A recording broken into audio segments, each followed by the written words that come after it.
ayun ako mga best no, sa lahat ng mga nagtatanong magkano nga ba ang ganitong motorcycle, ilalagay ko sa screen nyo para at least meron tayong reference kapag kumuha tayo ng hulugan. So sa tingin nyo, sulit nga ba ang presyo nitong motorcycle na to? Comment nyo naman yan at para dun sa lahat ng mga nakagamit na ng ganitong motorcycle, baka pwede nyo i-share dyan sa comment section. Ano nga ba yung mga naging experience nyo sa motorcycle na to? So, ayos na ayos yan, di ba? So ayun na mga best no, sa lahat ng mga nagtatanong magkano nga ba ang ganitong motorcycle, ito ay nagkakahalaga ng 98,000 kapag kinuha nyo ng cash. At syempre available sila sa installment, ilalagay ko sa screen nyo para at least meron tayong reference kapag kumuha tayo ng hulugan. So sa tingin nyo, sulit nga ba ang presyo niya? Comment nyo naman yan at para dun sa lahat ng mga nakagamit na ng ganitong motorcycle, baka pwede nyo i-share dun sa comment section. Ano nga ba yung mga naging experience nyo sa motorcycle na to? Ayos na ayos yan.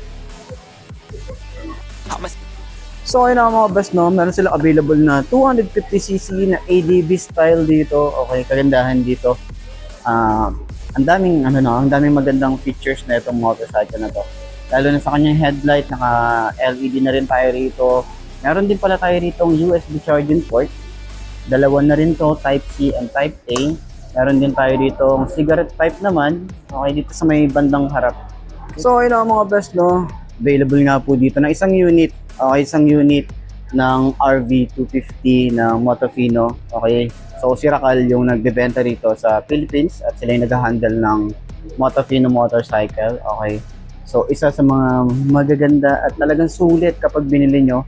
Kung mahilig ka sa mga ganito, okay, mahilig ka sa mga ganitong bike, okay, parang feeling ko din dito, parang BMW din yung datingan niya. So, meron tayo rito windshield. Ito yung itsura niya. Ito yung kabuuan ng itsura niya. So, meron tayong windshield dito. Medyo maliit lang. Kung gusto niyo ng medyo mas mataas, bili tayo sa aftermarket. Mga ganyang kataas. Okay. So, meron din tayo rito na projected lamp na headlight. Meron tayong daytime running light dito. Tapos, may mga parang tuka ng manok din to. Ayan o. Mahaba rin siya.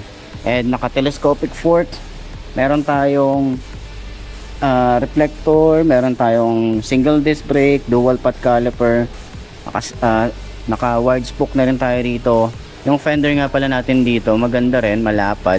Tapos may cover na rin tayo para sa ating shock. Tapos ready to go na rin yung ating tires. Ayan, pang on and off road na rin yan. Ang size dito sa likod, ayan, ang size dito sa harap ay 90 by 90 by 19. Tube type pa rin naman to. So dito naman sa ilalim makikita natin yung mga chassis niya. Ayan, ito kala ko dito may ano siya, radiator eh. Kala ko talaga dito may radiator pero wala, cover lang pala to. Tapos meron na rin tayo ditong crash guard. May mini driving light na rin tayo dito. May bracket na rin tayo sa ganito. Yan, kasama na po yan kapag bumili tayo. May skid plate na rin tayo dito. Ito plastic. Okay, ito naman yung itsura ng ating side ng makina. May monitoring ng oil, may Motofino dito, kickstart. Ito naman yung kanyang carb. Ayan, carb type nga pala ang isang to, pero Japan technology yung ginamit na carb dito. Meron tayo ritong windshield. Ayan, kita mo naman naka-clear siya, pero maganda siguro kung naka-black din to. No, mas okay siya kung hindi masyadong kita yun nandun sa loob. So may design siya na ganyan, medyo mababa lang, pero kung gusto niya ng pataasan, siguro merong nabibili naman or lagyan nyo ng adjustable, pwede naman siguro yan. So meron tayong daytime running light dito, naka headlight, LED, projected lamp din tayo rito, high and low na rin yan. Meron din tayong mahabang nguso dito, ayan. So combination ng green ba to? Parang okay, green and white, ayan. So naka telescopic fork, oil cooled nga pala ang isang to, ayan, andito yung kanyang parang radiator na maliit. Tapos naka telescopic fork, mayroon tayong reflector, side by side naman yan, yung mugs natin dito. Yan, maganda rin yung mugs niya. Pero hindi pa pala to pang on and off road na tires. Pero palitan nyo na lang siguro para at least, 'di ba, mas goods na goods siya pang on and off road.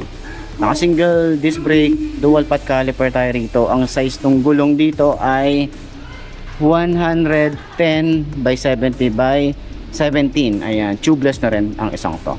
So yung design niya rito, tingnan nyo naman, oh. Ang big bike, 'di ba? Dito rin may ilaw din pala to, daytime running light, may design siya na ganito.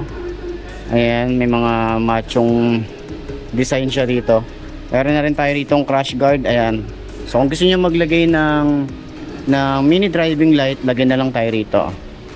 Okay, so ayan, may mga bracket na rin tayo dyan na pwede natin paglagyan. Okay, so sa other side ng makina, meron tayong Motofino dito, rear brake pedal, okay, smooth naman. Foot pegs natin dito maliit lang, napiflip naman yan. Same lang din dito sa angkas, napiflip din siya, metal, maganda yung alloy na ginamit. Tambucho natin dito malaki din.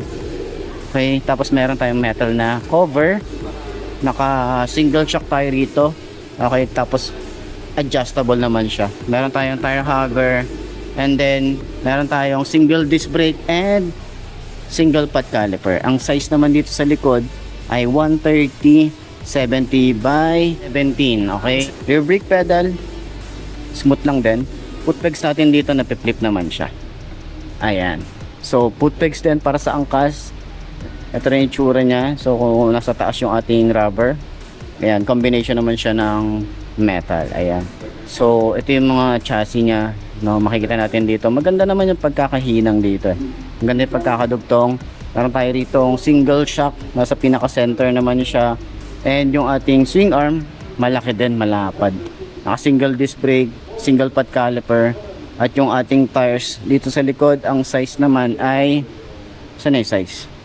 Asan yung size nya? Ayun, 110/90 by 17. Ayan, so naka on and off road na rin tayo rito. At yung 250 ADB, napaka minimalist lang, wala tayo halos dito na decals. Ito lang yung decals natin. Ito, tapos may XRE dito. Tapos yung tambucho natin, ito metal ba to? Parang hindi siya metal, plastic pala siya. Ayan, plastic ka pala, kala ko metal ka. Ayan, so meron tayo ditong tambucho din na mataas talaga yung itsura nya. Ayan, yung design nya pataas para in case na lulusong natin sa tubig, pwede.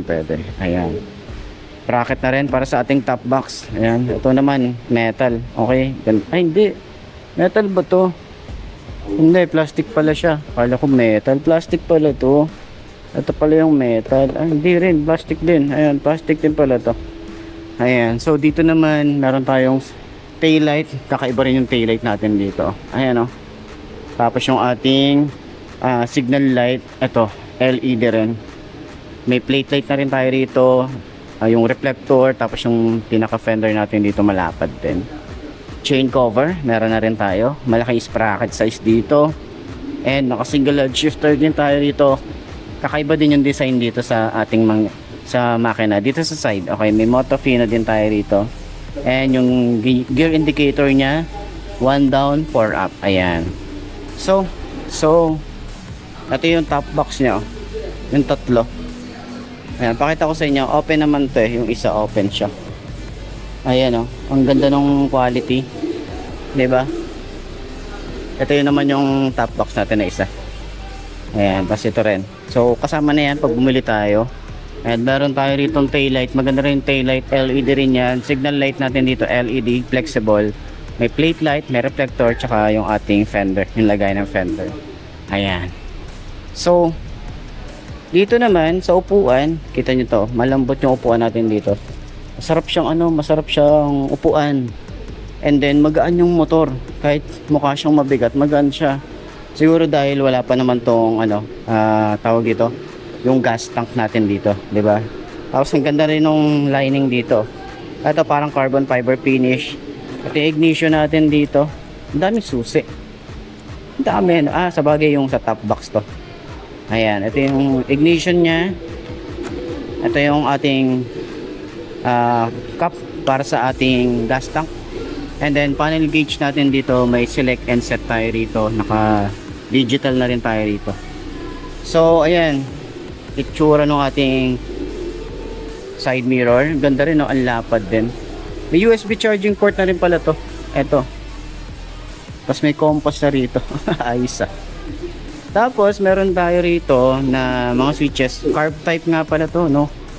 Ayan, carb type pala siya. Ayan, so yung front brake smooth lang, kill switch, park light, headlight, electric starter, yung grip natin dito makapit naman. Throttle medyo malalim, ayan, malalim siya. Tapos may lever guard na rin tayo rito. Ayan, clutch natin smooth lang, may hazard switch tayo rito. Tapos dito naman sa side, meron tayo ritong high and low. Wala siyang flasher, signal light, busina, and then choke. Ayan, so carb type siya. So, ayan. Yan yung itsura. Okay, dito naman sa side naman, may chain cover din tayo. Single head shifter. Tapos ito ay 6-speed na rin pala. 1 down, 5 up. Ayan. So, sa part na to, meron tayong parang carbon fiber finish dito. Tapos, dito naman, ang ganda nung itsura. Ang ganda rin nung colorway niya. Ayan. Sa ating panel gauge, ito yung itsura. Ayan, meron tayo ritong digital. Meron tayong USB charging port. Dalawa naman yan. Ayan, okay. So, dito rin, cigarette type naman dito, 12 volts. Ito yung ating ignition, simpleng-simple lang. Yung ating handlebar.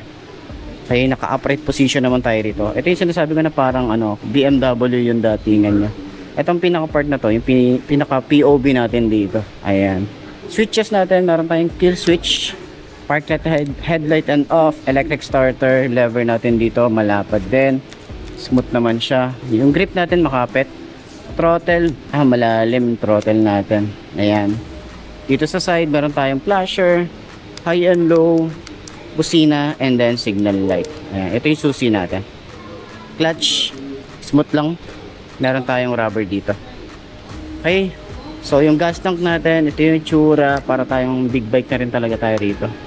Ayan, maganda rin. Tapos yung pinaka-design dito, ganda rin, di ba? Yun yung nakikita ko dito, parang BMW or parang mga CF moto yung dating ganyan. Lahat ng mga gustong bumili ng ganitong motorcycle, puntahan nyo na lang dito sa may Rakal, Angat, Bulacan, okay?